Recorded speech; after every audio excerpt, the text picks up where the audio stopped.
Greetings, parish orbans and retrogrades.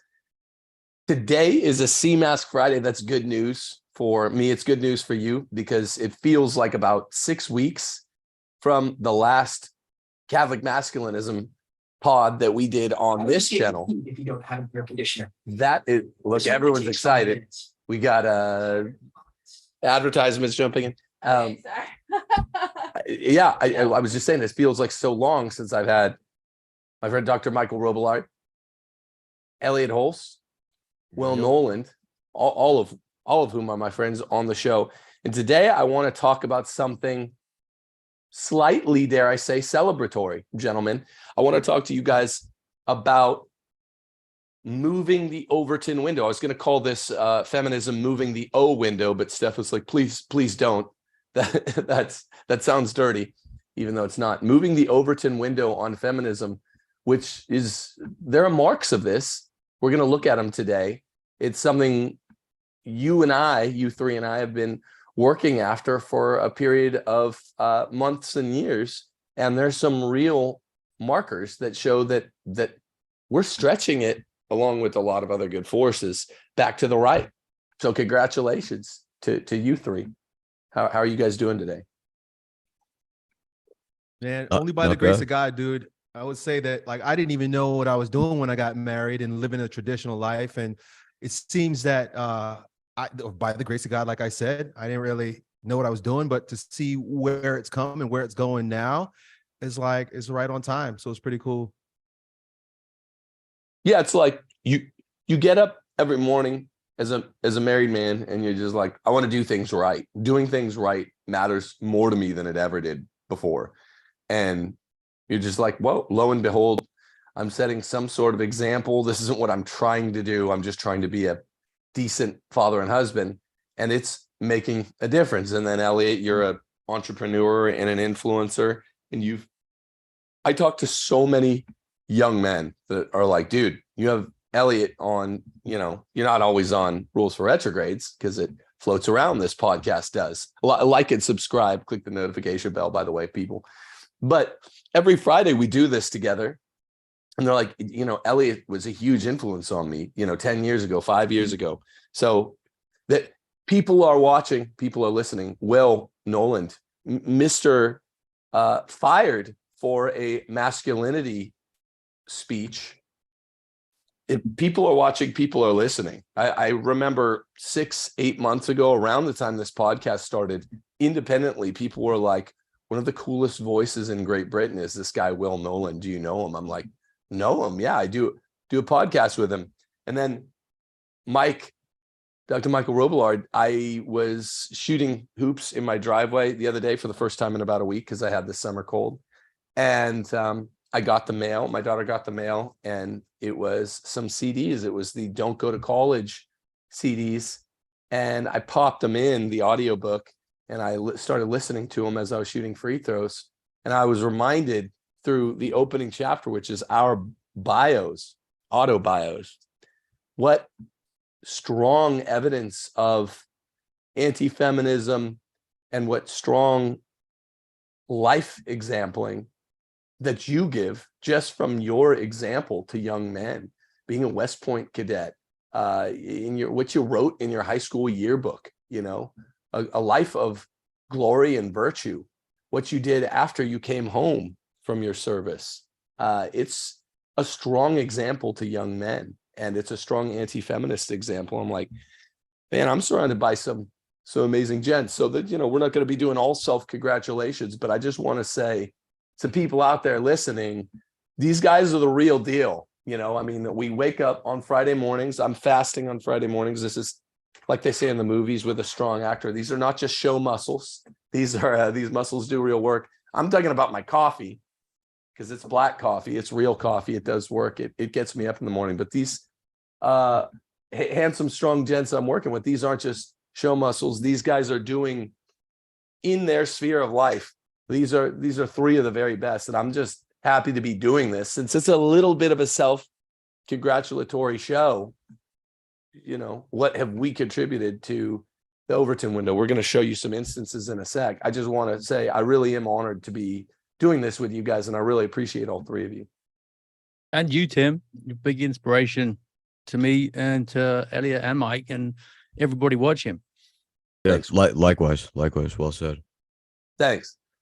It's just, look, man, I mean, we've done so many good shows. I was reviewing our topics actually with a fan of the show. We're going through and I was like, yeah, we've hit all the right stuff. Now that Cobra Tate's back in the news a little bit, he's never really been out of the news, but people are talking about him again midweek of this week.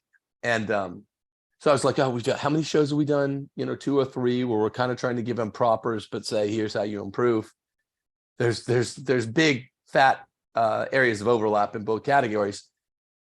And I was going through, we've done a lot of shows, and one that needs to be done that seemed especially relevant this week is, of course, what's going on. The anti-feminism movement. You could call it masculinism, but what it really is the anti-feminism movement and the Catholic anti-feminism movement, which is almost non-existent outside of these boundaries.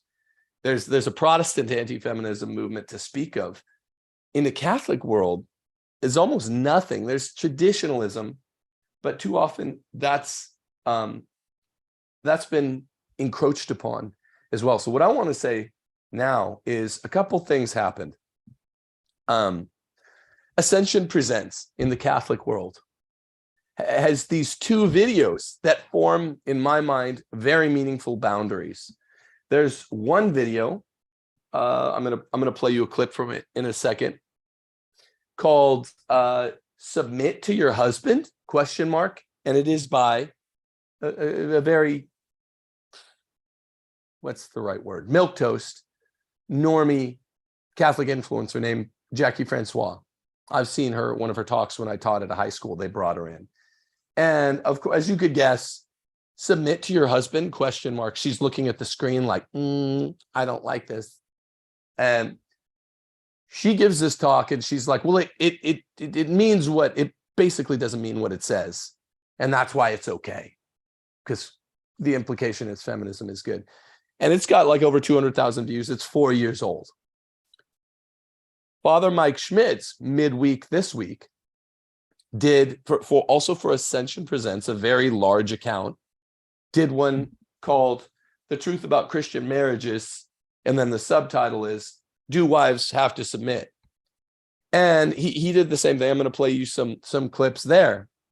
And all I want you guys to do is to listen and to respond to the differential in the audience response, right? In those 4 years, something has clearly happened. And I'm not saying it's just this show or just the books I put out on it, but something is like really in the water. This is grounds for celebrating. So let me play Jackie Francois first.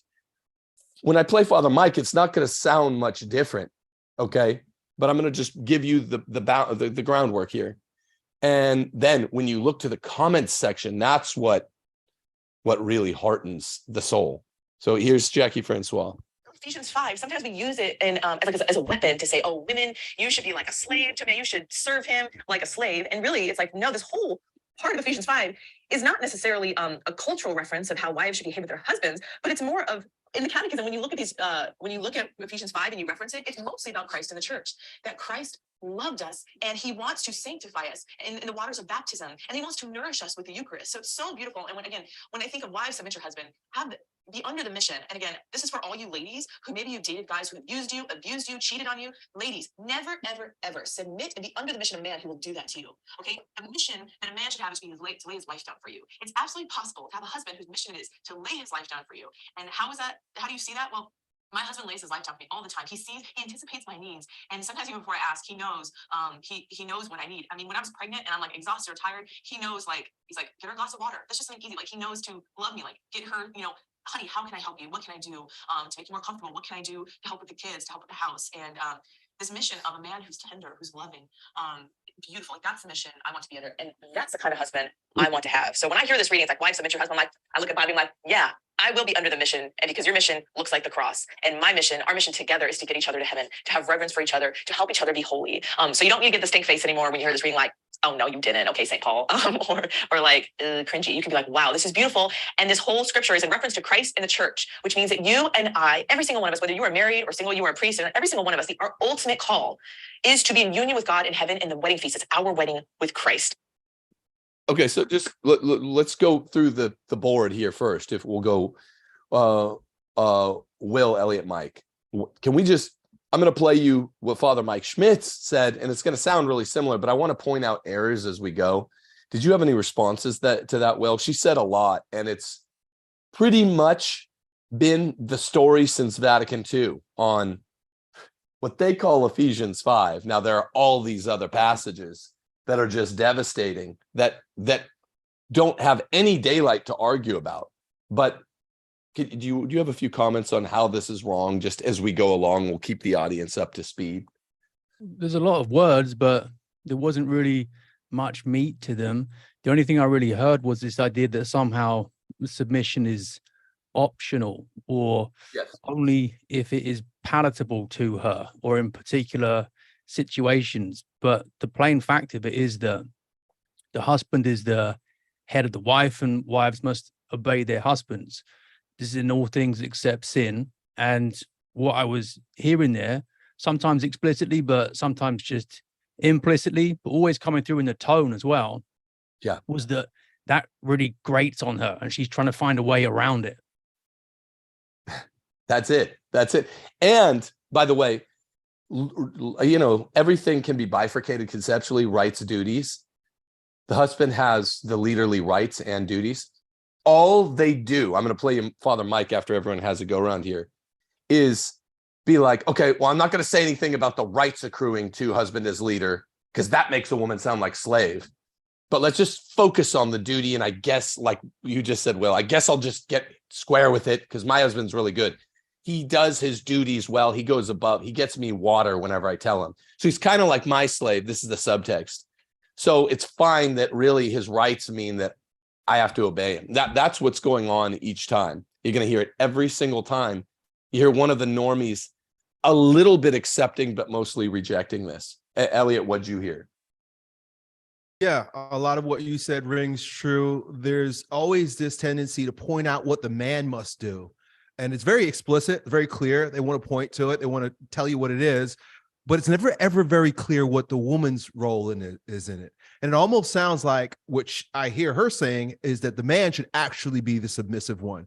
So the duty of the man is not to get you water when you're thirsty. That's all. It's almost the opposite. Like, you should be making him a sandwich. But she has it almost. So it's okay to describe the man's role as the servant and as the submitter. But don't you dare place it in its rightful bounds around the woman's responsibility. But I just can't. I always have to point out when they throw this trope of the cheating and beating. I don't know. It seems as if they pull that out of nowhere, because I don't think it's as prominent as they propose, but it's always the first thing that they point to in terms of like why they shouldn't submit, because husbands beat and cheat. And when you hear that so often, you tend to think that like, oh, this must be the norm, or at least 50%. So a good percentage of men are cheaters and beaters.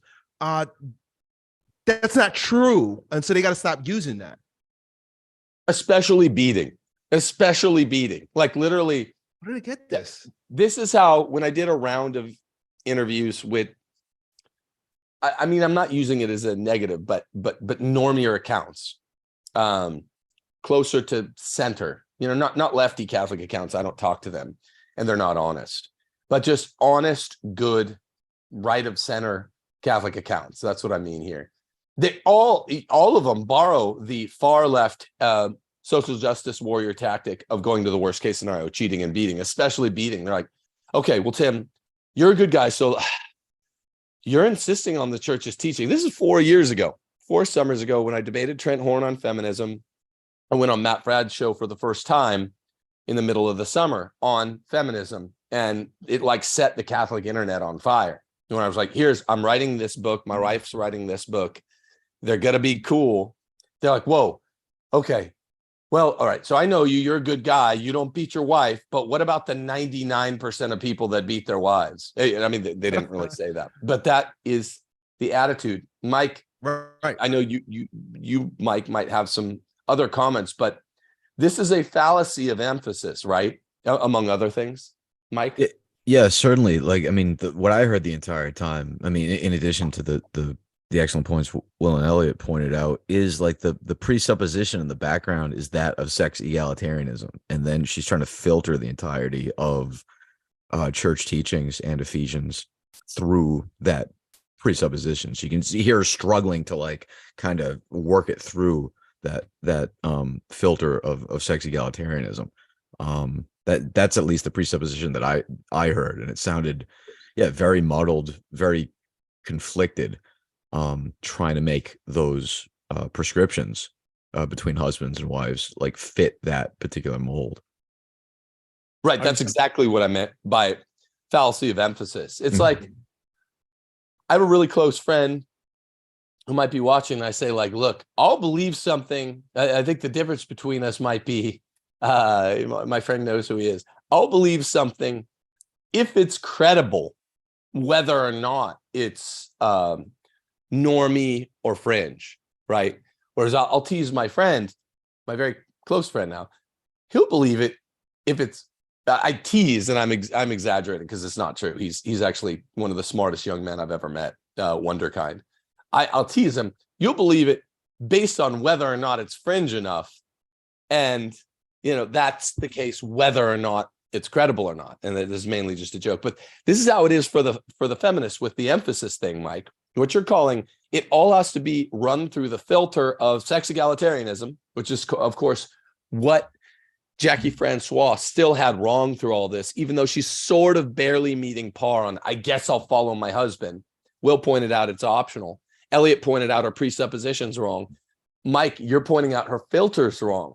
Her filter is, I guess I'll do it because I can still sort of filter it through sex egalitarianism. And we're like, that's wrong. Even though technically what you said is right with the wrong tone, barely, the filter is 100% wrong because sex egalitarianism is wrong. Did any of you guys have any follow-up to any of those before I move on to Father Mike? I just had a couple of thoughts from comments you guys were making. One, even saying, anti-feminist Catholicism is superfluous. It's just Catholicism. I wouldn't describe Tim as like an anti-feminist Catholic. He's just full-blooded Catholic. So we need to get that clear. And people thinking this is some particular movement that's like an add-on. It's just what the church teaches. And the next thing regarding domestic violence is that most of it is actually perpetrated by women. And the more violent it gets, the more likely it is to be perpetrated by women.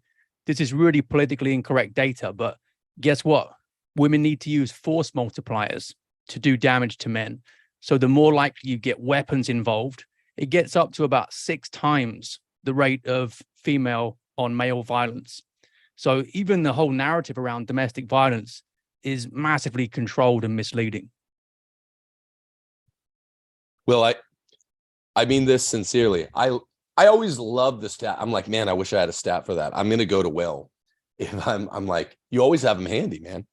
That's so good. Thank you. I didn't know that. Is that true?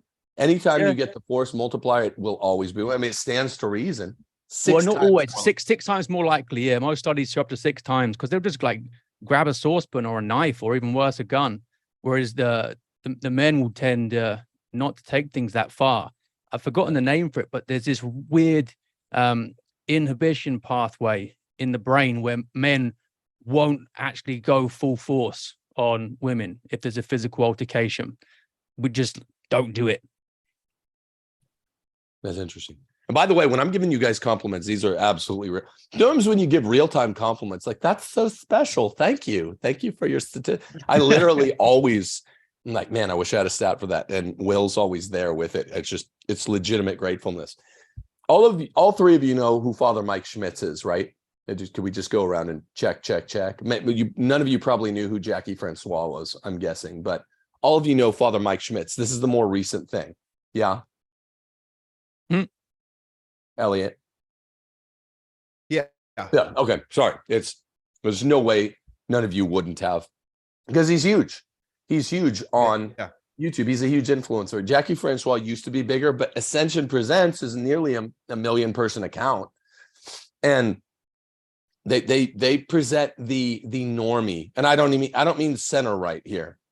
Like a Brad or Trent Horn. They're very right, center right, to be give them the credit. Ascension Presents is dead center, and they try to sort of scoop kids up in college, and this means that they're always playing way more favorable to the feminism than right, center right, more milquetoast conservative Catholics that I'm calling normie.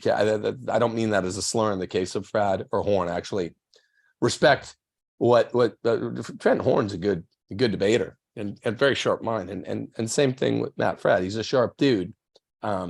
Disagreed with him at times, but that's different from how I'm handling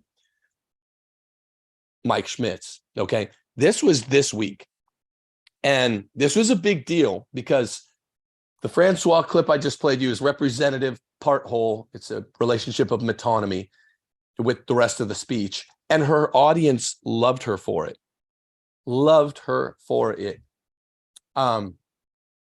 So she got no pushback. Now, Father Mike Schmitz said this week, and he got so much pushback. This is 4 years later. Okay, I'm going to play you a few clips. So again, there's Catholics, there's Christians who are like, yeah, we're being adamant about this. Scripture says, wives, submit to your husbands. He's going to lead. Okay, he's going to lead. So I'm going to embrace that and be true to the Bible. Okay, great. Question. Where's Christian vision of leading? Like, what is the Christian vision of the one who's called to be the leader? Well, where do we look? We look to none other than Jesus himself. So Jesus is the head, we're his body. Jesus is the bridegroom, we're the bride. How does Jesus lead? Well, he doesn't say, I'm here to make the decisions. I'm the one who's in charge. He says, the Son of Man, meaning himself, did not come to be served, but to serve and to give his life as a ransom for many. So yes, husbands, lead. What's leadership look like? It looks like that. This is just what you guys said. This is just what you guys was like 2.5 days ago. Jesus didn't say, I'm in charge and I make the decisions. We'll keep the same order. Well, all Jesus did was he came to die on the cross, but he's not in charge of the church. What? The church is subject to Christ, and you can see where he wants to go with this. It's the old mutual submission where there's no real structure of authority or hierarchy. And that's his vision of what marriage should be as well. But the truth is that just as the church is subject to Christ, the wife is subject to the husband. That's the bit that he's dancing around there. And Christ does make all kinds of demands on us. We have duties to him that we are obligated to fulfill. One of them is we're obliged to actually be in his church, keep the commandments, etc. So misrepresentation of what the actual teaching is there. You see this all the time in RCIA classes as well, just trying to dodge what the plain hard truth of the matter is to try and make it more palatable to people, win them over by appeasing them, and make things less offensive to their sensitive feminist ears. Well, that's what Focus, who's actually put out like a Bible study. I did a show on this about a year ago that has unadulteratedly, I think it was on Ephesians 5, same passage, just propaganda. Focus is Catholic missionary at college. It'd be better off letting these people go another year and then get evangelized by some other Catholic that's not hitting them with feminism. Feminist Catholic is a false gospel. It's like, would you rather be Aryan or just a pagan for another year? Be pagan for another year if you're going to be feminizing it, because this is the worst, most toxic doctrine that you can bend and warp. And it looks like Ascension Presents is doing the same thing. What do you say, Elliot? You know, they always kind of break this distinction when it comes to break the distinction of responsibility and authority when it comes to the family. In every corporation, there's the CEO or the president. The buck stops there. And as a result, he has all the authority, all the responsibility, also all the authority. Same thing with a country, right? The president, he's got all the responsibility. The buck stops there. They'll point the finger to him if things don't go well. But as a result, he has all the authority. In the church, the same thing. But what happens when we get down into the microcosm of society, the building block of society? Why does that distinction not carry through to the smallest elements of society? Why is it that he's, Father Mike, and I didn't get to hear the whole thing, but he, as with the woman before, and most normie Catholics, like you say, they're quick to point out the responsibility of the man to behave in a certain way, like you need to serve, you need to give of yourself, but never do they link it to the rightful equation of authority as well. It's a popular adage that with great power comes great responsibility. I think I remember hearing that first, like in a Marvel movie, Spider-Man, with great power has come great responsibility. Everybody claps when they hear that. Like, oh yeah, that makes a whole lot of sense. And they tend to forget that, well, it goes the other way too. Why is it so easy to say with great power? Oh, so you got great power. So we want to kind of squelch power. We don't like to hear about power. Nobody ever wants someone else to have power. But as soon as you water it down with, responsibility, wow, I now accept power. Yeah. When it's, hey, responsibility, oh yeah, sure, of course, yes, responsibility. But then power, no, nobody wants to hear about that. They're equal, they work together. Two sides of the same coin. We can't separate them. Yeah, it's like they're using the second proposition to scrub the first one. In binaries, dovetailing binaries, aren't they, Elliot? It's like the second, okay, we'll cede the first, yeah, you have rights, but we want to talk about duties really loud. And like rights and duties come together. Your duties are there so you can have the rights. The rights are there so you can have the duties. Right. Yeah. That's a great insight. It's a great insight.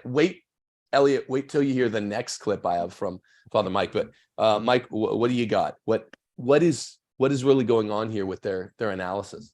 This just reminded me of, just in general, what you've pointed out before about the Ned Flanders Catholicism and the misinterpretation of turn the other cheek being that the only mandate of being a Christian is being this sort of self-abnegating doormat in all instances. And this seems like yet another misinterpretation of Catholic teachings that results in that same hyper self-abnegation, right? Like that our only duty is to just always lay down and assert no hierarchical values or assertive values whatsoever, and then it's a very cherry-picked interpretation of Christ's teachings and sayings without regarding other sayings and teachings that put everything into context. So this just reminds me of like a particular instance of that, of a turn the other cheek misinterpretation. What they're insinuating is you show up, you let's say you've dreamed about getting a Ferrari your whole life. It costs a suitcase full of bills, 100,000 bills. They want it cash. You show up on Saturday morning to go get your dream Ferrari you've worked hard for. And you have this tongue clucking, like false morality choir going, don't go do it. Don't go do it. What you ought to do, the Christian thing, is to give them your suitcase full of bills and then to walk away without your Ferrari. That's really what they're saying. Mm. Yeah, you see it with money as well. Yep. Amazing. I mean, like, that's what rights and duties are. Literally, we have all those responsibilities. And as Michael Knowles pointed out the last time he and I got together in Mississippi 6 or 7 weeks ago, he was like, what's really funny, Sam? That all a man's really told to do in Ephesians is to love his wife. You get these throughout history, these really tough, coarse, world-weary characters, men who actually used to do stuff, right? In the olden days, they used to do hard stuff. They'd come back really world-weary and rough around the edges for the wife, but all they were being admonished harshly is love them. You do have to be, they're different from us. You have to be gentle with them. You really do have to love them. And it should be evident every day. You might be rough around the edges everywhere else. That's fine, but love them. Women are told to respect. And I was like, that's a really good point. In Ephesians, what's the difference? And Elliot, you're big on this. Respect means you have to do everything the other person says when it's taken in its classical sense. Love just means what it sounds like, love. But respect means you have to do everything. So respect carries with it all these detailed instructions and admonitions. Love is less detailed. It's just like, you guys are big, strong, you're going to fight the Peloponnesian War. Just come back and be gentle. We're just giving you this general watchword. No details, right? It also insinuates hierarchy. Yes. Right? Love and respect insinuate hierarchy. Like love is poured out. When you pour it down, parents love their children, but children respect their parents. I know that, of course, this comes from the book of Hulse, but it seems as if God so loved us that he poured himself out in Christ. This is his love coming down. God always comes down to us in his love. But what's expected? Respect up. We pray up towards God. And so when that imposition is shown in this particular verse, it also insinuates that now there's a hierarchy. Loving is not groveling from underneath. Love is from a higher position and poured down, right? And I'm not saying good, like men are better than women, but they're above, and thus the love comes down. To respect means there's something above me that I am respecting. You don't respect down. On that note, Elliot, there's a good passage from Pius X's address to delegation of the Union of Italian Catholic Ladies, which you guys can find, listeners, in Tim's really helpful PDF on Catholicism versus feminism, just the sources. So I'm reading from now. And Pius X says that it is a mistake to maintain that women's rights are the same as man's. You hear that? Women's rights are not the same as man's. Woman, created as man's companion, must so remain under the power, that's what Elliot's talking about, must so remain under the power of love and affection, but always under his power. How mistaken, therefore, is that misguided feminism which seeks to correct God's work? It is like a mechanic trying to correct the signs and movements of the universe. And what Tim is drawing attention to with this episode is that you can try and play a joke on nature, but in the end, you'll always wind up at its punchline. People say how the Overton window only ever shifts left, and it's like a ratchet, and you can't ever bring it right again. But this has gone a few clicks to the right, as Tim is saying, because what they're trying to do is so contrary to nature that human nature ends up breaking it in the long run. And that's what we're going to see. We've seen it time and time again in history with the failure of various socialist dreams and revolutions. They never work. The sexual revolution will go the same way, and feminism is a part of it. By the way, you could get this on timothyjgordon.com for absolutely free. Some people have called me and Will grifters for our new project together, which is Return Matchmaking. Go to retrvrn.us if you're interested in Catholic matchmaking. They keep calling us grifters, but what I figure is I give so much stuff away for free. People at trads are sometimes like, we can't afford your book, The Case for Patriarchy. We can't afford Ask Your Husband, Steph's book. Okay, fine. So we compiled our bibliographies. We called it Just the Sources. It's a 30-page PDF. And we're like, just take this. We'd rather you have the free thing. We can't give away everyone a free book, but this is basically what you need.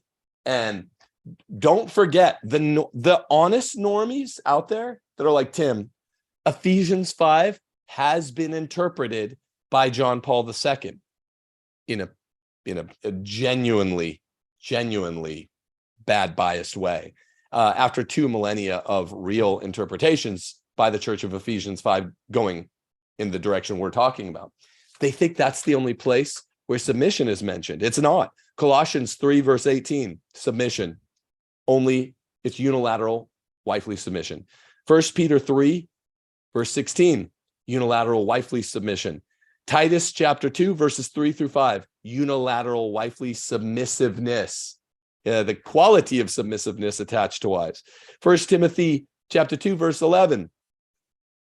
That one's thorough. That's probably the most convincing one, way more convincing than Ephesians 5. These people only know about Ephesians 5 and are countering it desperately, not effectively, not convincingly. But they've trained all their fire there and they don't know they're all these back channel ones.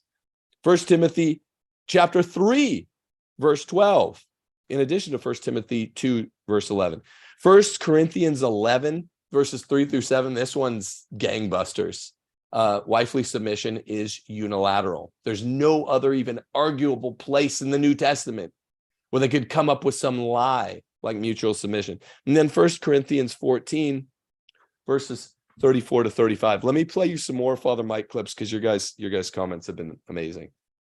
Go through the wheel. It's going to make you mad. Just be prepared. It's him talking about just lead. That's all men want to do is lead. It's everything we were just talking about. He really drives it home here. Lead him. Just lead him. Like, okay, that means I'm in charge. That means, okay, I'm going to make the decisions. Yeah. Brides will say something like that. Like, yeah, I guess that means that, he makes the decisions in the family. That means he's in charge of the family. Is that what it means?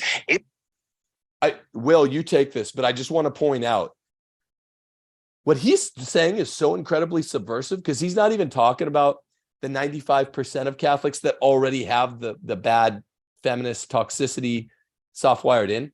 He says brides who have the right idea on this, the 1 out of 20, or probably more like 1 out of 50, that have the right idea will say, well, my husband's just in charge and she's prepared to go accept that. He's like, we need to undo this, is what I hear him saying. What do you hear, Will? That's really subversive. It's not optional. This is part of the nature of the marriage contract. It's actually built into it. You owe your husband obedience. This is, again, coming back to the relationship between Christ and the church. It's not up to us whether it's a good idea to submit to Christ or not. That's what the whole arrangement involves. So to get married is to submit to your husband.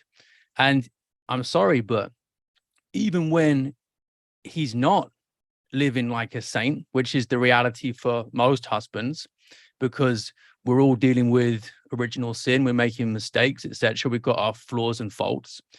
That doesn't mean you can say, well, do you know what? I'm going to submit 3 days of the week, but not the other 4. Or you've annoyed me this morning, therefore no submission. It's actually about submission to the hierarchical structure, not just the individual husband you're married to. It's about marriage itself.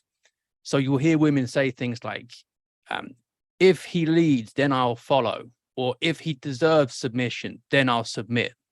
And I can see why they might be psychologically frustrated with a man who's not doing his duties well.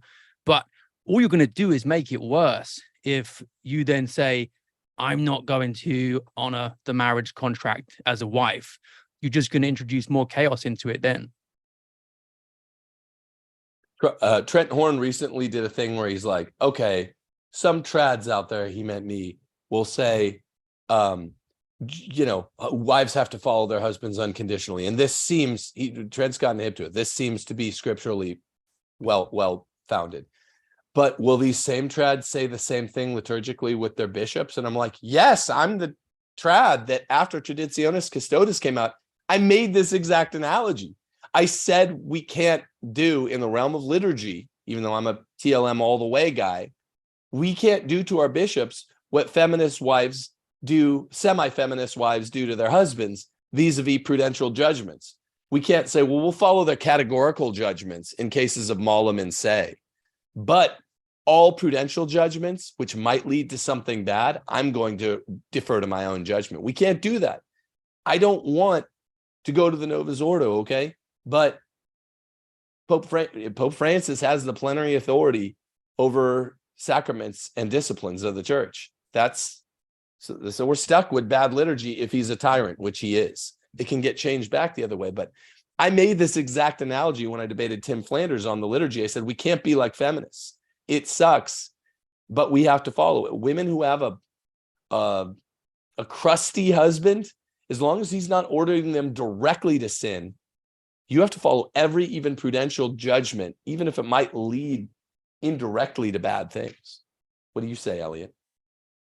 Yeah, that's a really good point. I heard somebody say this week. I forget the context, but it was that democracy is demonic, and that we were never meant to be equal in any regard, but it's the predominant attitude of the day. No one ever wants to submit to anybody for anything in any realm.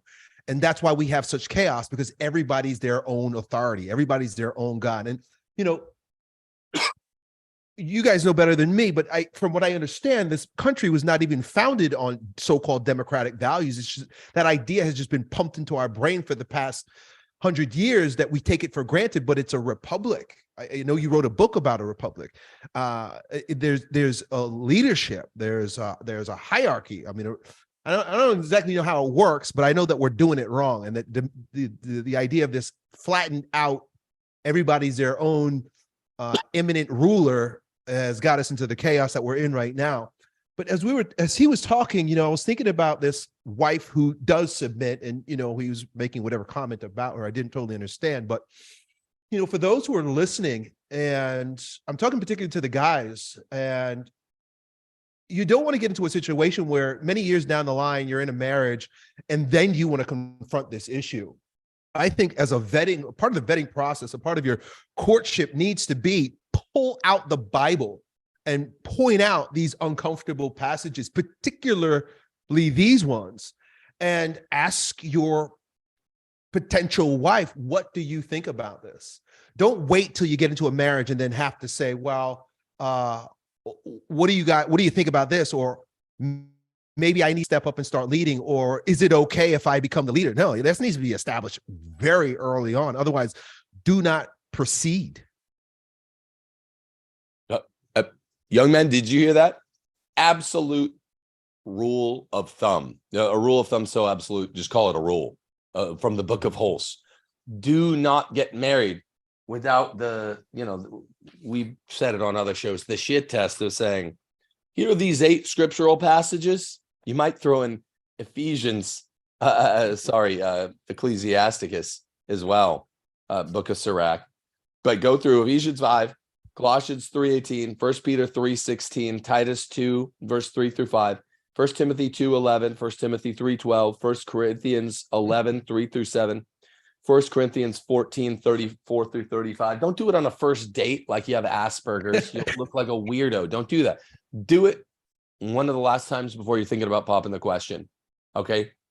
Do what Elliot just said. Mike, what do you think about Father Mike's last? I can't make heads or tails of what on earth his motivation is to be opening up this question. And then, he says, I don't know. Are you in charge?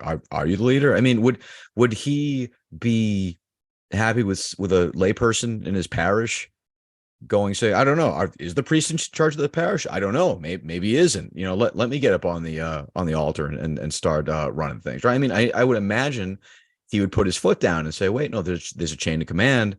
There is a hierarchy here. So I don't know why he's throwing out these really destructive and subversive questions into the internet ecosystem. I don't know. I have no clue what his motivation is.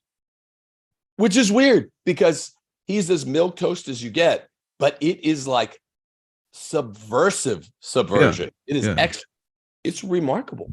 I don't know what the motives are, because like I said, he's addressing the 1 in 30, 1 in 40 women out there that are like, no, my husband's in charge. I'm proud to have him in charge. He's like, is he though? Right. What? Yeah.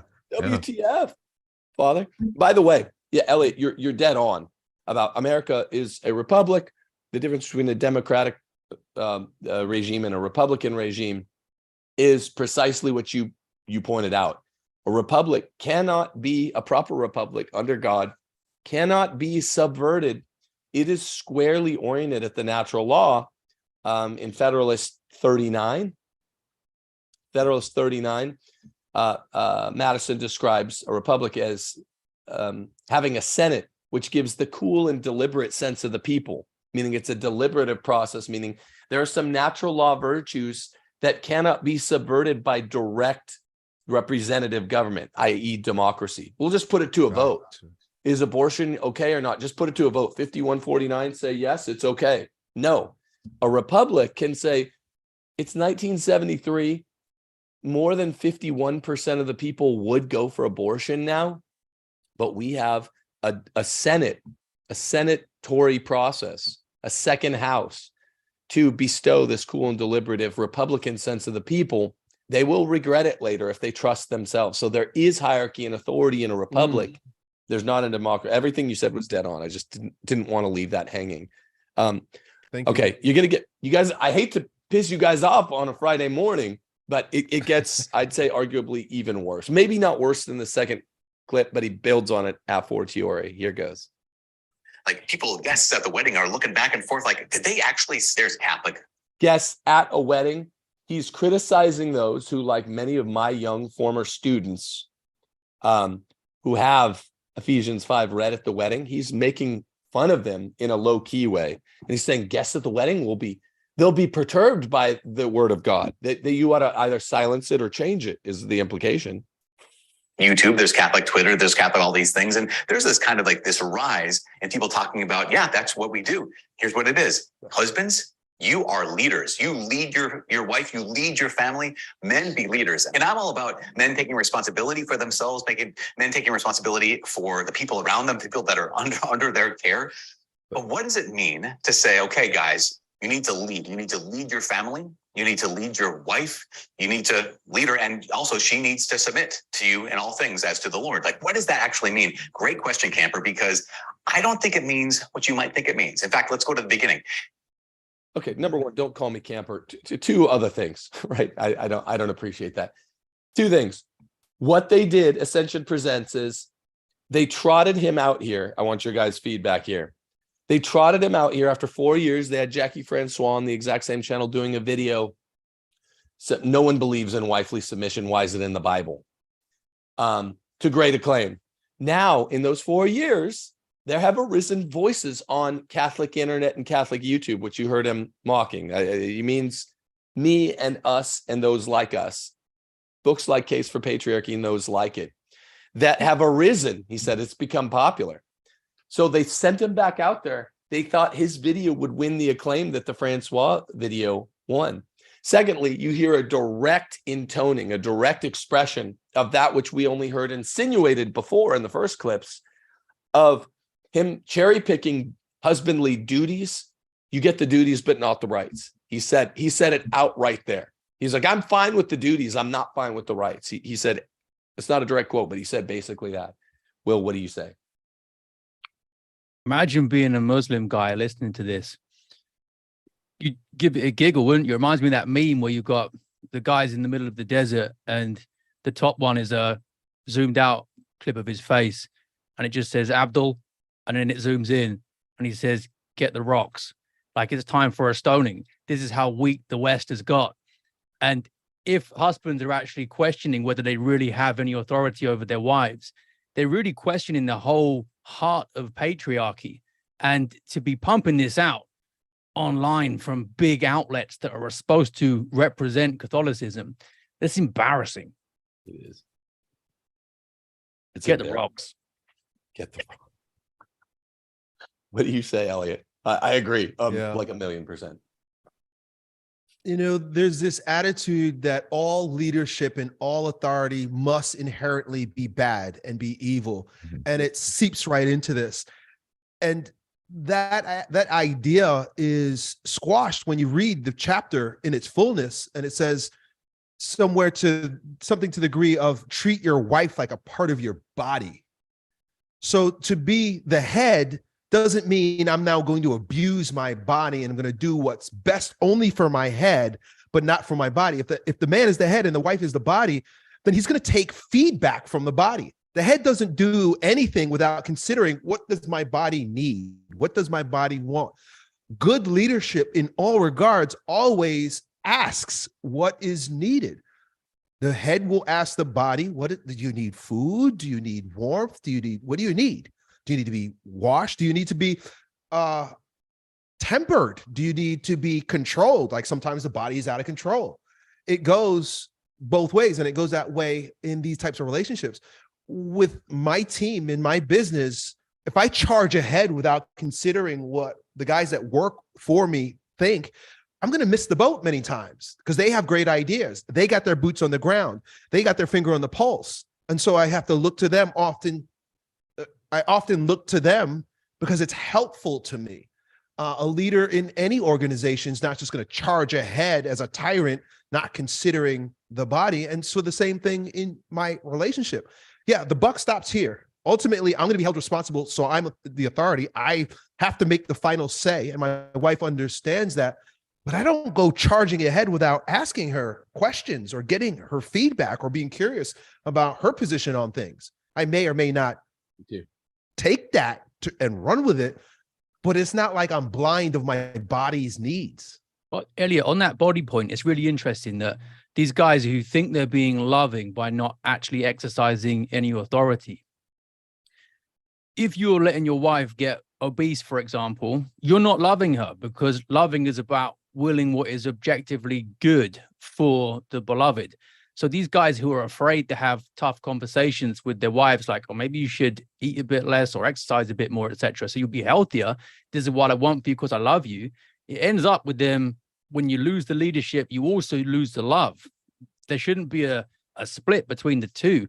To lead is to love. That's what it really entails. It's what women are actually built for.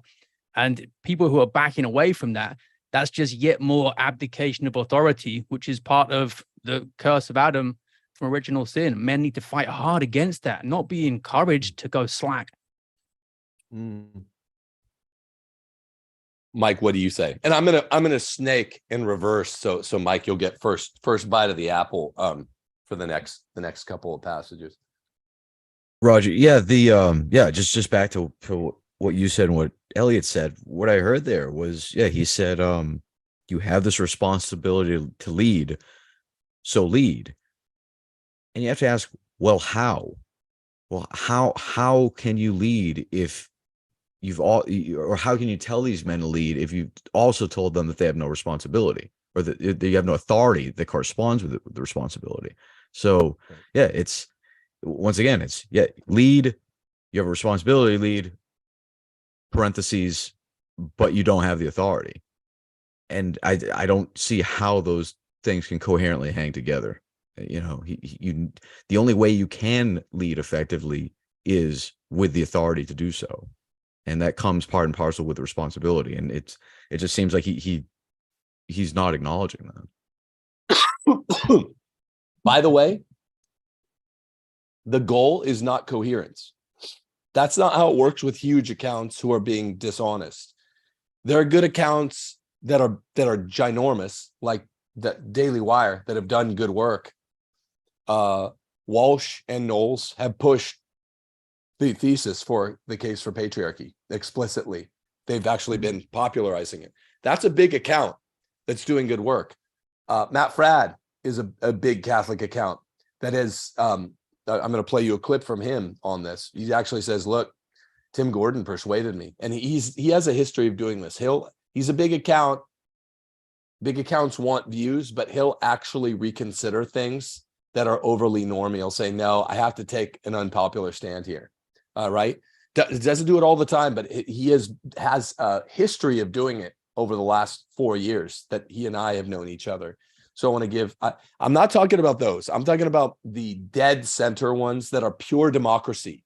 Wherever 51% of the crowd says we'll go, even though we're supposed to be leading like a republic.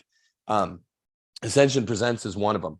Their goal is not philosophic coherence, Mike. Their goal is just one bite of the apple. They know their audience isn't critical. They're not going to they're not going to print the redaction.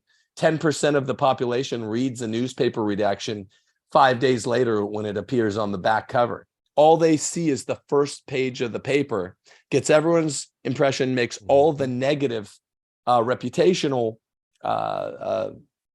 effects, and then boom, and then 90% of them will never see the redaction, right? Mm-hmm. Okay, they're not trying to be coherent. That's all I'm saying. Mm-hmm. That's very important with the way that big accounts work when they're not using their authority wisely, when they're abusing their authorities, talking about cheating and beating. The too many big accounts cheat and beat. Too many big accounts don't realize what Eliot said, that with great power comes great authority. It's ironic because they sound like they're the guardians of this. They're not. Okay, listen to this clip. Again, sorry to make you mad, but early on a Friday morning. At the beginning, earlier on in Ephesians chapter 5, I think it's verse 21, St. Paul begins this whole section by saying, be mutually submissive to each other out of reverence for Christ. So be mutually submissive to one another out of reverence for Christ. He goes on then to, that's just the lie of mutual submission. The word mutual never appears in the scripture in any. He's making stuff up. They're making stuff up. It says, and it doesn't, the preferred translation of Ephesians 5, verse 21, it's 22, 23, 24 that you're like, women, what this means for you partitively is you have to do everything he says. You be submissive in everything. He will submit his life in situations of grave peril. That's what it says. So it's partitive. In some sense, everyone is being subject to each other. Women submit everything. Men submit their lives. That's the partitive sense it goes on to say. He goes to Ephesians verse 21, and whereas the normal English translation is both of you be subject to each other. Subject means thrown under. Man throws his life under the bus if need be. Women throws what autonomy she thought she had when she gets married under the bus. The man's in charge of everything. And it's very, very clear. Couldn't be clearer. It says, okay, in some sense, everyone is being subject in some way. So it's partitive. He's saying, here's the actual quote. It's mutually submissive. No, JP2 made that up. It's be subject to each other. And he goes on to, I couldn't play it much longer because it was driving me crazy, but he goes on to give a false etymology that they all say. Jackie Francois was using it 4 years earlier. It goes like this: submission. Let's do an etymology on this. And they say sub, that's a Latin word, a Latin prefix, that means under. Mission, we all know what that is in English. So you're under the mission. That's not how etymologies work. You take the Latin for the base word to, okay? Submettere, it literally means to put or to place under. The woman puts or places herself under her husband's authority. There's a lot there, Mike. What do you say? This just reminds me of thematically that Be a Man book that I mentioned, that by Father Larry Richards. Yeah, where the analogy he makes he says, you say that you're a man and that you would potentially like die for your wife, but you're not man enough to do the dishes for. What type of man are you, right? So it's like bait and switch of, you have all these manly responsibilities, so now let's like disregard natural law and how you're purpose built and like flip them and say, well, if you're willing to go to war and provide and protect, but you're not willing to do the dishes and do traditional domestic female things, what type of man are you? It's like, wait a second, like that's a really, really weird bait and switch. And it is. I feel like there's a very similar, but I mean, you can see how that thinking kind of gets pumped with that initial analogy. It seems like there's something similar going on here with respect to Father Schmitz. Father Larry Richards is one of the OG Catholic feminist people, one of the post-conciliar godfathers of fifth wave feminism. But yeah, you're exactly right, Mike. It's like, you might be man enough to go put your ass on the line in war in Iraq or Afghanistan. Okay, you think that's tough? Try wearing a corset. Are you man enough to wear a dress for your wife? And we wonder where effing gender dysphoria came from? It came from feminism. They're asking, are you man enough to do the dishes, to wear a beautiful dress, to have a period or a baby? It's like, that's a woman thing. What are you talking about? What do you say, Elliot? Right. Yeah. This is a tough one, man. They spew this garbage all over the place. Are you man enough to be vulnerable and cry? Are you man enough to cut off your penis and get shot so you can become a woman? That's basically the logical conclusion of all this. Are you man enough garbage? It is. But the point that I wanted to make that with regard to that last piece was, this is the problem. This personal interpretation of the Bible, or taking things out of context, or making up your own words. This is what Martin Luther wanted to do from the beginning. It's a very subversive a tactic that has caused a split in the church. Like, this once again proves that you need an authoritative body. You need an authoritative text. You need the church's traditional teaching from the beginning. And I don't know, a part of what I love about the faith, the Catholic faith, and my wife also too, my wife likes order. She likes structure. She likes authority. And so she really took very quickly to the faith when I introduced it to her, because she's like, wow, everything is very clear. Everything is cut out. There's not very much wiggle room. That makes me feel safe. And that's her attitude. But within the church, we still have all this perceived wiggle room. And these people who are having conversations, changing topic or changing words and putting things out of context, never really going, like, why doesn't Father Schmitz go to the authoritative documentation of the church and what popes have been saying for, the first 2,000 years of the faith, or like go to the catechism? Like, why and how is it that you can be a Catholic even wearing the priestly collar and insist that I'm just going to make stuff up? This is it. This is what destroyed us from the beginning, from the time of Martin Luther. From the time of really Satan, good point. really, in the garden. Yeah, go ahead. Sorry, Will. I was just going to say it's a really good point, because it's similar to what we were saying earlier about how just because the husband isn't perfect, that doesn't mean that the wife gets to reject the authoritative structure. And what you see with the Reformation is like the closest thing you can get to Christian feminism, because the papacy is patriarchy. Pope literally means papa. And the sentiment there was, well, this is kind of like a bad papa. This is a bad husband. This is a bad leader of the family. So we're going to reject the hierarchical structure. We'll reject the authority. And that's the equivalent of the wife who says, are you really in charge? Are you acting the way I want you to? Are you really in charge? No, I don't think so. I think actually I'm in charge. And now I'm going to make up my own church. The wife or the priest who says that. Husbands, are you really in charge? Think of how symbolic this is, Will. So Ascension Presents, to my knowledge, has now had 2 people in about 5 years come out and question the authority of the husband. The priest, who's probably marrying people on the side, saying, is the husband really in charge, though? And the wife, who's going, is the husband really in charge? Symbolic, this is not my point. One of my patrons pointed this out to me. Whose voice is not being heard there? The husband's, according to Ascension Presents. It's literally the subversion of having like a priest and a wife being like, psst, the husband's not really in charge, even though it says this. I find it very, very off-putting, not just misleading, not just cowardly, very misleading. And where I want to go with this is that I think me and Will were talking about it off channel independently. Go read the comments if you want to feel good. If you want to have an angry day where you start out wrong, listen to these 5 Father Mike Schmitz quotes. I have one more from this 10-minute video. It was full of bad stuff.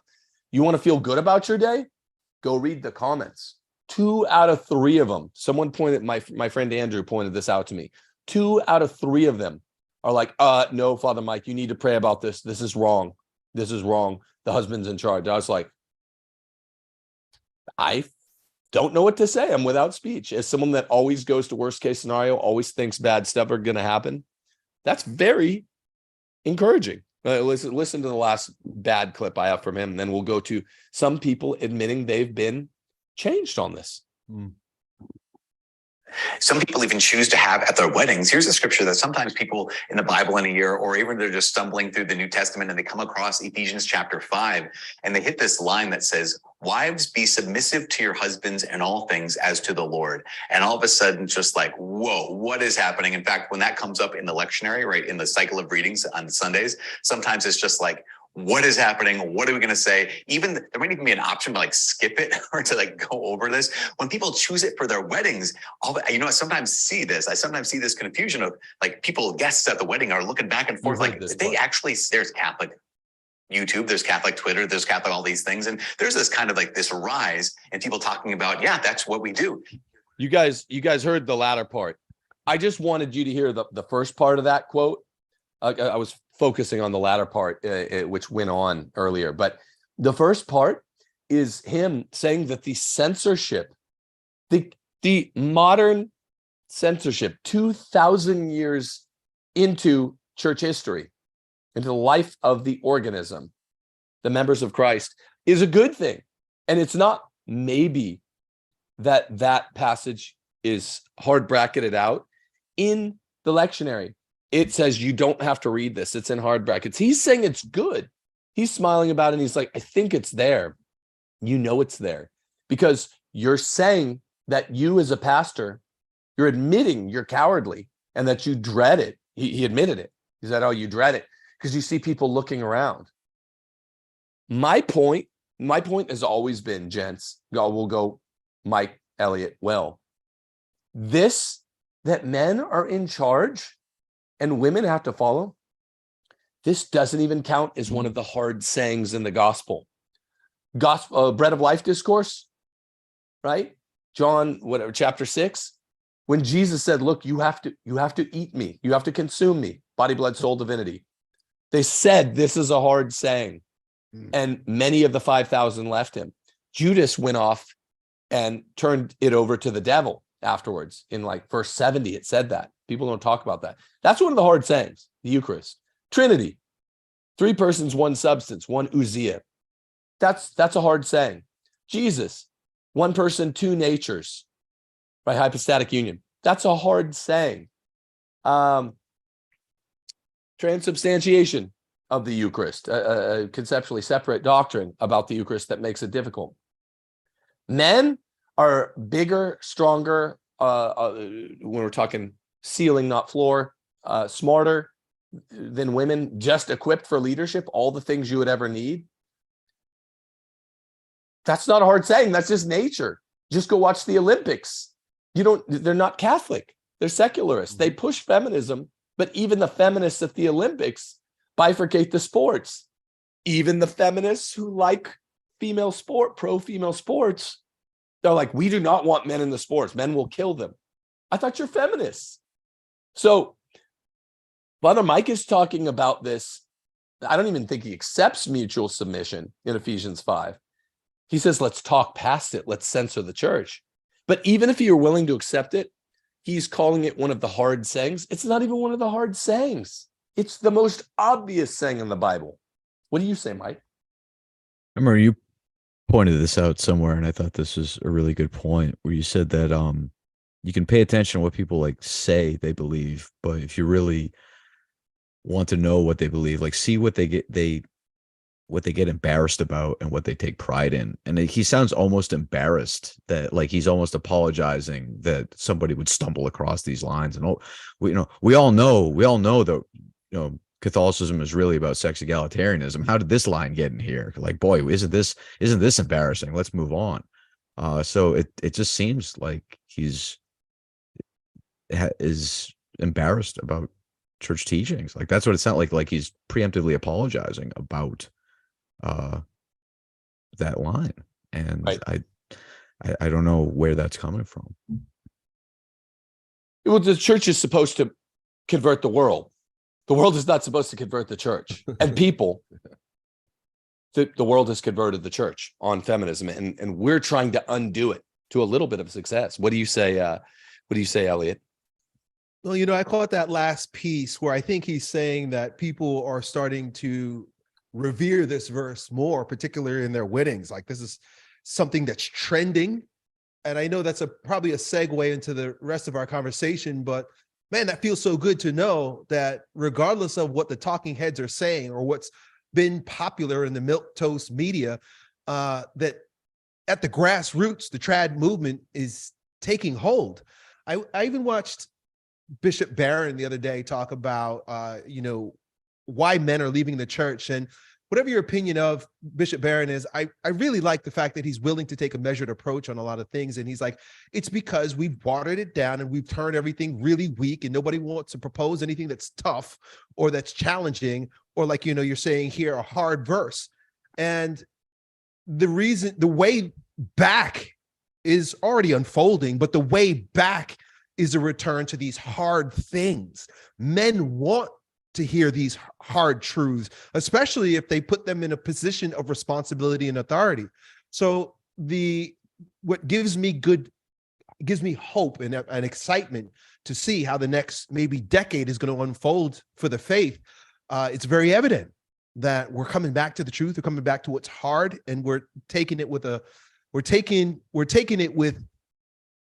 you know, that masculine position that has been required and lacking for the past 60, 70 years. So good. What say you, Will? It's a show of weakness, and weakness is always going to invite attack. This is why appeasement doesn't work and why the culture's in the mess that it's in, because the faith ultimately built Western culture. And there's a time lag between the two, but when you get a crisis in the church, eventually it ends up producing a cultural crisis. And this is the heart of it. It's about whether men are actually willing to stand up and say, this is what the church teaches. This is, putting it bluntly, just natural law. We can know these things without revelation. It is also revealed, just to make it crystal clear, but we can know all this without revelation.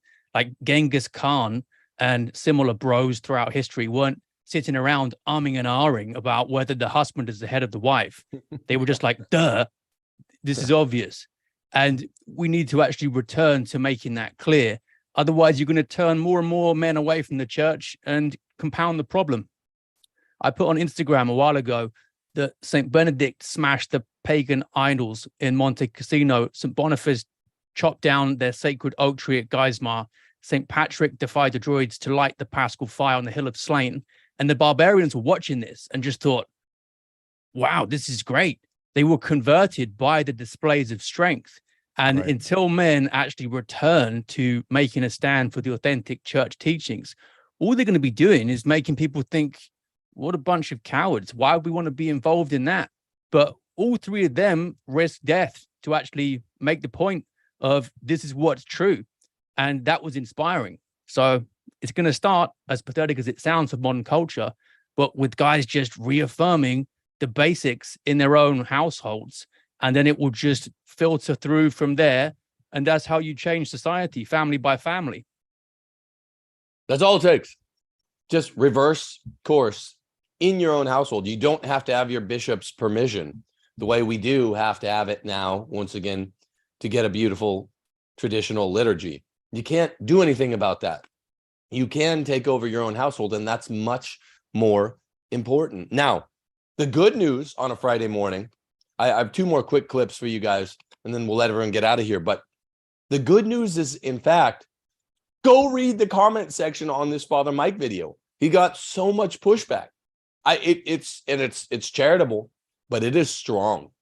Kind of a bloodbath, but a loving Christian charitable Ned Flanders bloodbath. They're like, no, Father, no, this is wrong. You still get the 1/3 of boomers or people that were influenced by boomers saying, I like this. Now I feel okay submitting a little bit to my husband because I'm really in charge. But the other 2/3 are the ones saying, no, Father, this is wrong.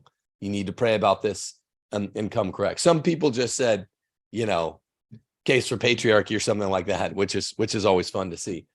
Now, one of the people our age, and we're all pretty close in age, that we've known about for a long time, a big newsmaker who's done some really good pro-life work, she's right at our age, is Lila Rose. She's one of those more in line with Ascension Presents kind of center normie, maybe even center slightly left, rather than Daily Wire or Frat or something like that, who will just sound like a boomer, like you're 40 or something. I don't know how old she is, but you're around 40, but you sound like you're 65. Sound like your boomer parents who gave you this pack of lies about Ephesians 5 and whatnot, or the prelates from their time. How'd you get that?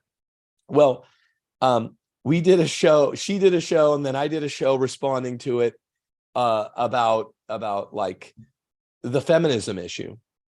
And it was really, really interesting. It was about some woman that quit American Idol because she's like, this will ruin me being a mother. I just want to go home and pursue my dream of being a mother. And Lila was like, well, you can have both, blah, blah. And I'm like, you can't. Good job, lady. Go, like, good job. You made the right decision. She had a really amazing voice, by the way. But so we did shows on that. And then she wasn't in the comm box, Lila. Oh, but she was tweeting at me during the show. So I think she was watching. And I was like, look, let's come on and talk about it. She's like, Tim, you misunderstood me. I think we agree more than you think. And I'm like, okay, we're diametrically opposed. Then more recently, she's been saying stuff. It doesn't fully reflect that she gets it, but she's trying. Given the reductionist, materialist, determinist point of view she expresses here, she's trying to get why stay-at-home moms, and I guess with it, submission is a good thing. Listen to what she says here. It's a start. It's reductionist, materialist, determinist, still quantifying moms' efforts economically, but listen to what even Lila Rose is saying. She was pretty far on the other side before. Evaluate the economic value, the monetary value of a stay-at-home mom who's doing all these different roles, and looked at, well, what if you had to outsource it all? Outsource the shopping, the cooking, the cleaning, the home organization, the errands, the child care. It would cost up to $200,000 a year. I think the number was 170 to 200. So the economic value of a stay-at-home mom, it's like $200,000 for all the things that she's providing for her family. Now, all those things in monetary terms, yeah, that's a lot. But what she's doing is far more significant than $200,000 worth of work. For a mother, your children are your most important work. You alone are the mother of your children. And that's why being a mother is the most important work. What do you say? Well, she's struggling to get it, and looks like she's fighting the good fight and coming around. This also was just this week, by the way. All this flurry of, we're seeing some work product for all the elbow grease and sweat and blood and tears we put in. What is the main point of her comment there? I can't quite tell without the full context, but it seems like she thinks that it has to be valued in monetary terms. It can't just be valuable as that is the fulfillment of what it means to be a woman. That's what I was getting from that clip. Is that right? Yeah, I mean, I think at the end she tries to put the bow on and make it all kind of like, well, it's not just the economics, but she talks for a great time by saying, look, stay-at-home moms, they matter too. We shouldn't beat up on them because they're really worth 175. It's like, yeah, do we have to do that? You're missing the point. Is that they're priceless, rather than, it's not about valuing them in terms of X amount of money. It's that you keep them out of the economic marketplace because they're too good for it. That's the main point. That's not something you need to say, oh, and here's something to make up for it. The point is that we never want them in there at all. But I love when women do the two-step. They'll be like, women are priceless. I love that, William. Thank you for saying so. They're priceless, but precisely to the value of $175,000 a year. It's like, that's priceless means it can't be quantified, lady. But thank you for trying. Play again sometime soon. Elliot, what do you say?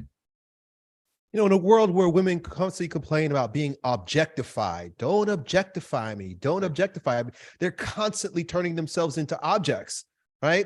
Be it with the clothing that they wear, they don't want to be seen as objects, but yet you're objectifying yourself. But now with the communist idea that you're worth what your labor is. And so once again, the cry is always, don't objectify me. But now here in your most valuable asset, you want to put a monetary value to it. You want to objectify it now. So it's a contradiction of values. Don't say you don't want to be objectified and then turn around and objectify yourself in this regard. What say you, Mike? Yeah, I guess the same general thought. I think that, trying to bring this like utilitarian calculus to all facets of the human condition, we end up in this sort of space. And yeah, it's just wrongheaded for all the reasons that Will and Elliot just mentioned. It just turns out that there's some features of the human condition and of the good life and of the good that aren't quantifiable, and they're not easily collapsible to this kind of utilitarian calculus. And where it is, at least, yeah, she's moving in the right direction. I think it's still it's a bizarre and wrongheaded lens to be making your argument from. Let's snake back now, and we'll go work Mike back. This clip is from, I heard it for the first time last night. We were watching Back to the Future 2. My 5-year-old boy loves the Back to the Futures, which is based. And we were watching Back to the Future 2. And then I started getting friends and well-wishers sending me clips from Matt Fradd's show yesterday, Pints with Aquinas, where he had a guy on whose last name is Gormley. I should put a picture of Gormley up for people who recognize him. And he kept taking pot shots at me. It's like a 4.5-hour podcast. I don't get the long form thing. I just never believe anyone will sit and listen to us for 4.5 hours. But it was a 4.5-hour podcast, and throughout it, different people were saying, "Hey, every time Gormley brought up your name, I took a little soundbite and sent it to you." So here's one of them, and he was saying, "Oh, Tim Gordon, he's one of these guys that thinks wives should submit to husbands." And Matt Fradd kept defending me like consistently. And Matt, like I say, Matt Fradd has a history of this. He's a balanced guy, doesn't like going too far to either side, but he does not just let his guests come on a show and trash a guy. And Matt admitted this to Gormley in one of Gormley's sort of attacks on the just sort of, ipse dixit style attacks, where he just says, "Oh, Tim Gordon, what a misogynist," or some bullshit. Here's what Matt said. But then, 100%. But then the problem isn't with the scripture or with what the saints have taught about why wives ought to be submissive. I would say that I've actually changed my opinion somewhat on this through listening to some of the things Tim has said. Tim Gordon. Yeah. His wife. Go ask your husband on Twitter. Yeah, because these are difficult topics to discuss. So this is good because in many ways, the ramp up to the book when I was writing it was announced on Matt Fradd's show in person 4 summers ago when he was still in Atlanta, and it created quite a wave. And Matt wasn't such a huge account back then. He is now. And I think it was one of his most viewed shows because I'd said like, "Hey, I just came from Disney World and I heard all these chubby women yelling at their husbands." That's just what Steph and I kept saying. And everyone went nuts, but a lot of people liked it. And I was like, well, the book's going to be out soon, so wait for it. So it began with Matt, and Matt's saying 4 years later that he's convinced. Last time he had Trent Horn's wife on the show, he called Steph in Steph's book, Ask Your Husband, a prophet. He had the Daily Wire guys who have been really pushing the Case for Patriarchy thesis hard, that transgenderism has an originary form, which is feminism, Walsh and Knowles.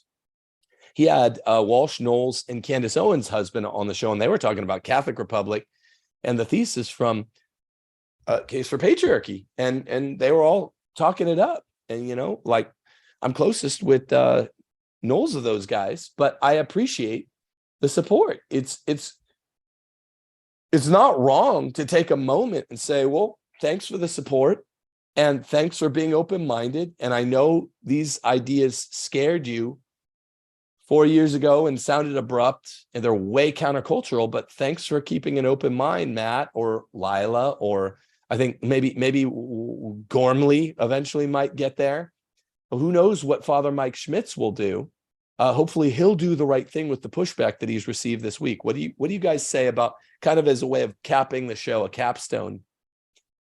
Isn't it good to take a moment and say, we've come thus far. undoing feminism, the hideous bitch goddess that's swallowed everything and given us transgender. And we need to go further. Hilltop by nightfall. What do you say, Mike? Yeah, I think that this is a good sign of things heading in the proper direction. I mean, there's still so much more to be done, but yeah, it does. These data points are favorable of, they're particularly what you said about the comment section against the pushback against Father Mike Schmidt's clip. So yeah, I think that the truth and correctness of natural law and Catholic teachings, it's only going to get more obvious to men and especially women in the West as the insanity of the LGBTQ, etc., gets even more pronounced. So I think in the coming years, you're going to see even a more obvious and starker demonstration of what right looks like. And I think that half of our, recruitment battle is going to be won by the left just by watching them go even more off the rails. We just need to stand and represent the true, the good, and the beautiful, and just let them go crazy. Elliot. Yeah, it's cool to watch the pendulum swing, mainly from the ground up, the grassroots.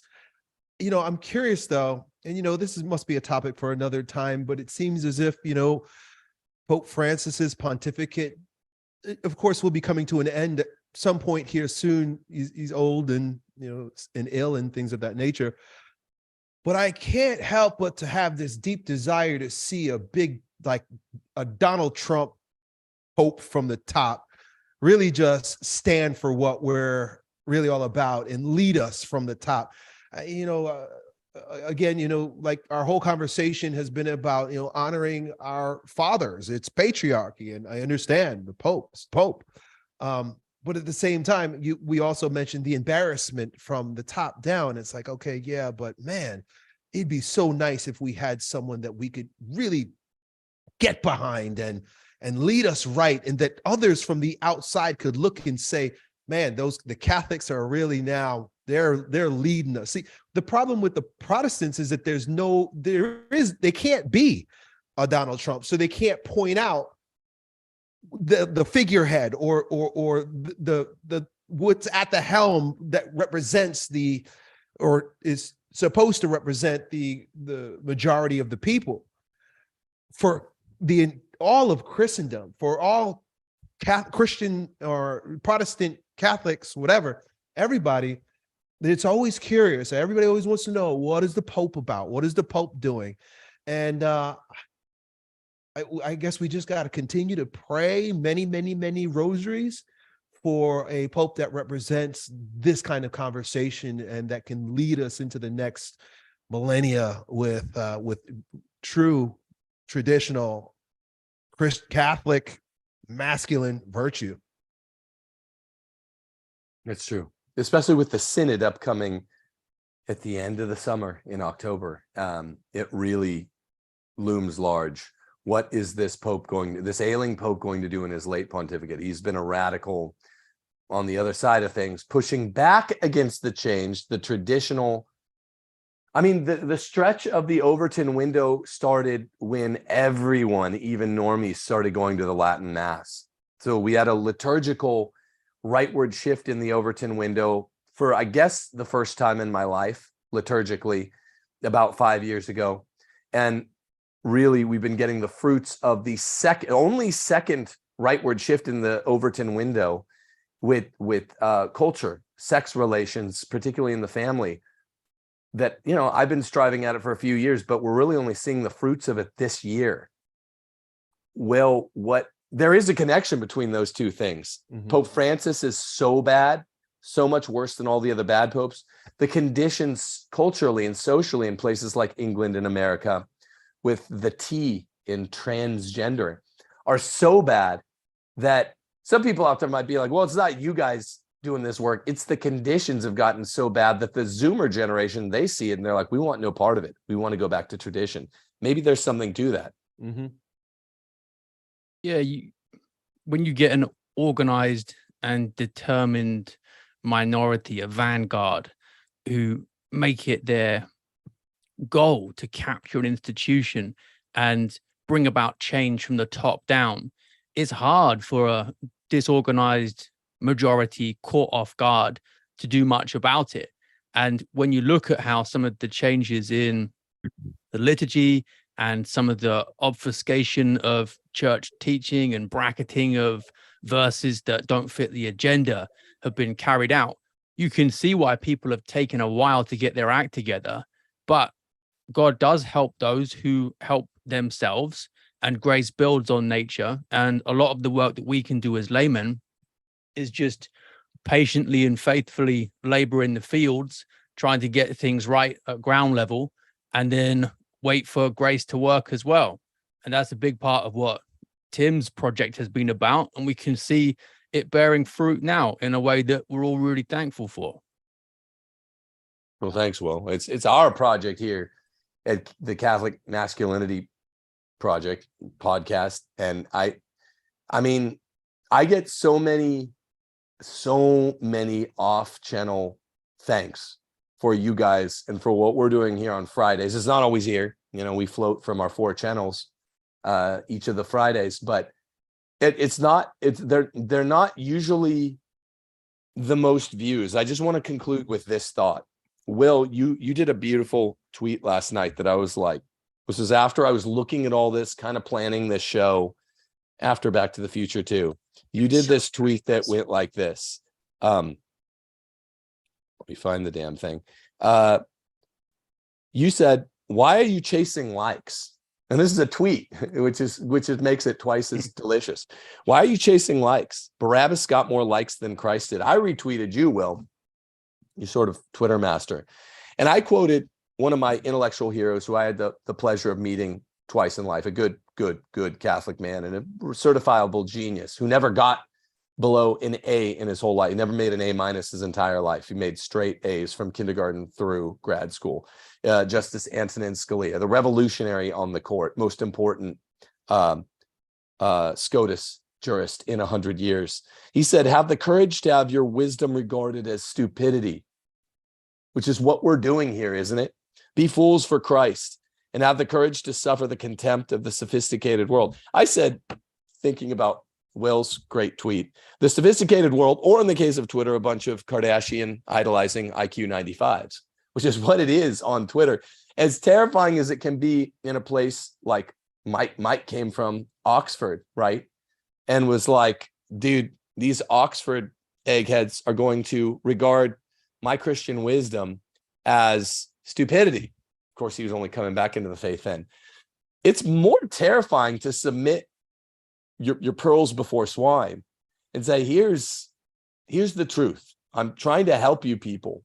And then the hoi polloi out there cut it up, munch it up, and you know, say whatever they say about it. So I just, after, I don't know how long we've been at this, nine months or so with the C masks, 8 months, but it's nice to have guys at your side. And that's how we're built. Because like when I first announced, hey, I'm writing this book against feminism, it's going to be unpopular, but it's an overwhelming case.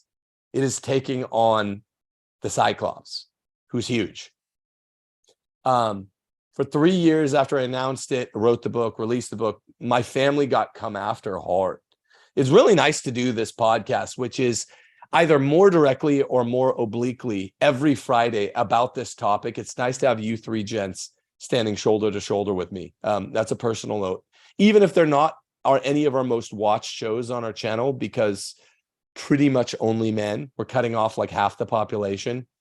Some really cool chicks actually do watch, but it's just, it feels like exercising the demons to do this once a week. So that's why I'm extra grateful for you 3, jointly and severally. Each of you brings something really sweet and cool to the table, but then the mass of it, 4 dudes who each have really different but completely univocal perspectives, is something to be grateful for. So I thank you guys very much. And God bless you all. God bless America.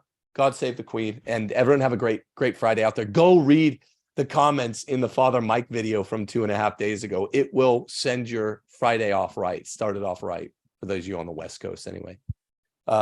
Will, Mike, Elliot, thank you guys for being who you are and doing what you do. God bless you all. Me and Will are now on this return project. We're doing return matchmaking to start families out on the right foot.